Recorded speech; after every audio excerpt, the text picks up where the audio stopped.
Hey guys, and welcome back to my channel. It's Katie here with Life with the Mundane. I post videos every Wednesday and Saturday on making the most of the little moments in homeschooling, home management, parenting, and everything in between.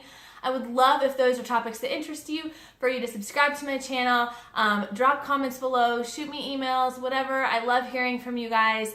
And I know I always say I'm excited to talk to you about a certain topic, but if I'm being honest today, I'm a little nervous about coming to talk to you about this topic because I hear a lot of times different opinions or views of how we are as a family, or how I am as a person, as a mother, as a homeschool mom, as a wife, whatever it is, because people do see us on social media a lot. And so today I kind of want to come and debunk some of the myths that I've heard commonly used, just kind of give you a dose of what it really looks like, but also kind of why that should matter, why that should be encouraging to you, or why it should be helpful to you. And so I'm excited but nervous about sharing that all with you guys. So let's get started.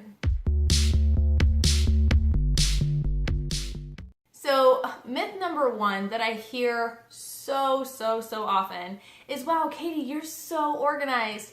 I never quite know how to respond to this because the truth is that necessity is the mother of invention. And guys, I am organized to the extent that I need to be. I do have 6 kids. I have 6 kids 9 and under. I had the first 4 in 4 years, and our life was just chaos. There was no organization to anything, pretty much. And I was running behind in life, constantly feeling incredibly overwhelmed. On top of having 4 young kids, I had 2 with some special needs, and it led to lots of therapy appointments, lots of doctor's appointments, and I was struggling to be home at all, let alone to manage a home efficiently and to, do all of these extras. So first of all, to say, I have not always been that way. So don't think I can't understand the struggle of just feeling so overwhelmed you don't even know where to start. The second part with that one is that I am organized to some extent. God did give me a desire and a passion for organization, and I do enjoy it. It's kind of an escape for me. I can tend to organize instead of doing the things I'm supposed to do, though, which is kind of an issue. So I can tend to spend all day coming up with this fantastic system and go, oh shoot, it's 2 o'clock and we haven't eaten lunch yet. We got to do that. So, there are pros and cons to it, but I want you to know that overall, I have areas where God has given me the grace and helped me to get to the point where I can accomplish something finally, and I can get some things organized, but there are still plenty of things in our life that are not organized at all and would probably make you cringe. That being said, one of the things that you can take away from this is not just feel better about yourself because I am not completely organized, but just know that being organized is something that we all, I think, strive for to some extent. We want to have systems in place. We want life to be easy. We want to not have to think through it. And I think the thing is that this side of heaven, we're not going to get 100% together because there's sin in the world and there are struggles. There are fallen people, fallen man. It's just not going to happen. But I think if you're trying to figure out right now, if you're at that point in your life where I was, where you're just feeling like you just want one little thing together, like everything's falling apart and you just want one little lifeline as far as helping your family function, I would just say to focus on those things that really are your biggest struggle. So for me, I do not like cooking. I really don't like cooking.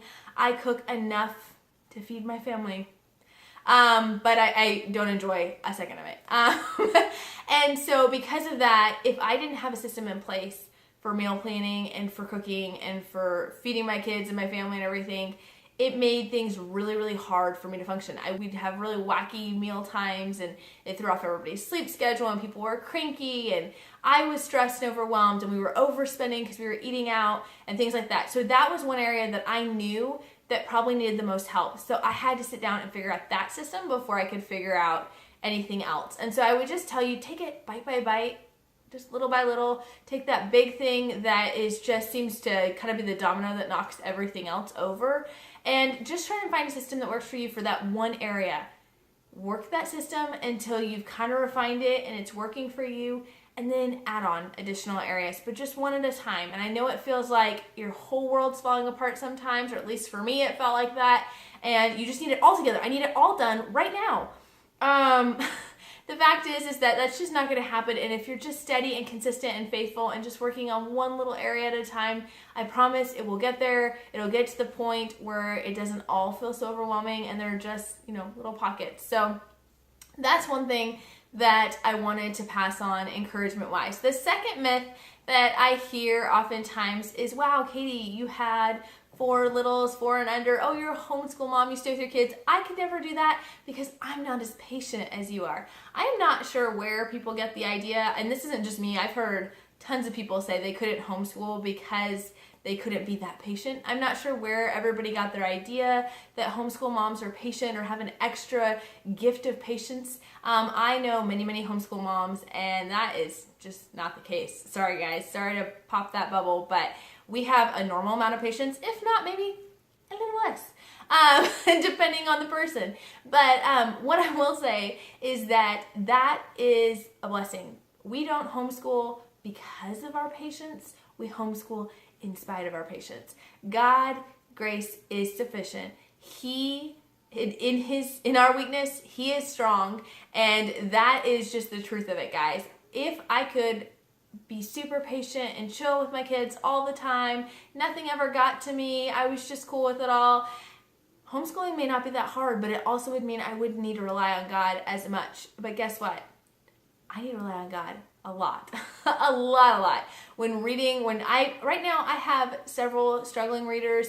We are still kind of in the beginning stages of reading where everything is super painful for all 4 of them.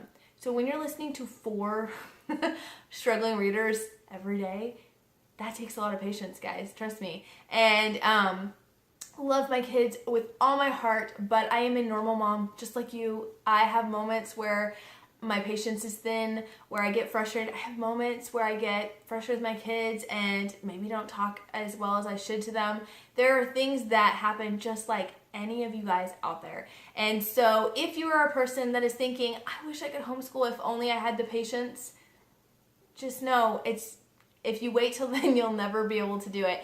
That God will carry you through that. He will give you the patience you need, and when you don't have the patience, He will use that for your sanctification and your child's sanctification. So just know that it's not all as it seems.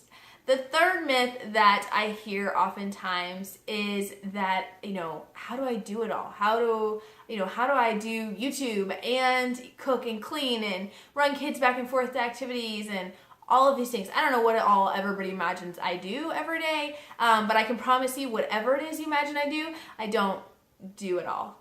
It's just the truth.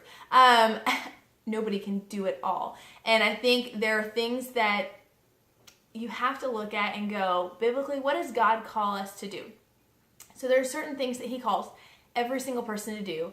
And then there are things that maybe depending on your talent, your giftedness or your talent, maybe depending on your priority or what your family dynamic is, that He might have called you to specifically. And so the truth is, like I said before, I despise cooking. So I do it. That's not optional. I wish it was, but it's not. It's not optional to feed your family. And so I do feed my family, but I don't feed them an all-natural, whole foods, raw diet, baked from scratch with love every morning. It's not in my giftedness. It's not my talent. It's not my priority. My priority is to feed them and to keep them healthy and happy. We're not eating junk food all the time, but we're not kind of doing it to that level that some of you guys are doing, which is fine. We're made differently, we're created differently, and we have different passions. But one thing that I did want to do is, instead of using that time, I love to use the time to do things with my family, like going alongside them and serving in the community. My husband and I love to be, hands-on and helping other people. So we wanted to bring our kids and involve them in that. Another thing is that I sacrifice my home sometimes, the level of cleanliness that I could get to for homeschooling. And so, my house is clean, my house is livable for sure, But, you know, if you came in here with a white glove, I guarantee you I'd fail the test every time, and I'm okay with that. And it's not, you know, it's definitely not to the point where it's a lazy housekeeping thing or where I'm taking pride in my mess. But it's more in a sense of, it's a trade-off. Everything we choose to do means we can't do something else, or we choose to do it to a certain level, that means we're gonna have to do something else to a lesser level. And my priority was to have my kids at home. If I could clean my house and send them to school and send them to after school activities and have them not come home till right before bed, my house would probably stay pretty clean. But that is something that, you know, I just wasn't that important to me, and I would rather have my kids in my home. I'd rather, you know, do science experiments at the table and do things like that that are going to cause a mess to happen. Also along those lines, I don't do crafts. I despise mess. Like I can live with the dust and there, you know, whatever, but mess like glitter mess or like marker mess, paint mess, oh my goodness, guys, it drives me crazy. I've done videos on it before, so you probably already know that, but that drives me bananas. So I'm just not that crafty mom. There are so many amazing Pinterest perfect crafty moms, but I know that they're doing that and they're not doing something else. So just know that no matter who you're looking at, they're not doing it all. Just know that as long as you are prayerfully and obediently following the things that God has commanded you to do, that He has called you to do specifically, it's okay if everything is not to the same level as your neighbor. Try to keep your eyes on your own paper. Try to keep focused and grounded in what God's called you to do and not get too wrapped up in our Instagram, Facebook, YouTube, social media world as far as looking at what others are doing. So I know that that's a really different video than what I typically do, but I just thought it was worth throwing out there. Hopefully this has been an encouragement to you guys, and I really hope that you guys will reach out. I would love to do some Q&A videos coming up here soon. Q&A on homeschooling or how we do home management, how we do parenting, just whatever you want to ask me. I'd love to hear. So drop those in the comments. Shoot me a DM on Facebook or Instagram or email. All of that is below so you can see that information. But I would love to hear what kind of questions you guys have that I could possibly answer. I do not claim to have all the answers by any means at all, but I'm always happy to share what's worked for us in hopes that it might either help you see that maybe it's something that you want to do that way, or maybe you want to stay as far away from that as possible, and that's okay. It still helps, I think. So I hope this has been helpful to you guys, and I look forward to seeing you in my next video. Bye.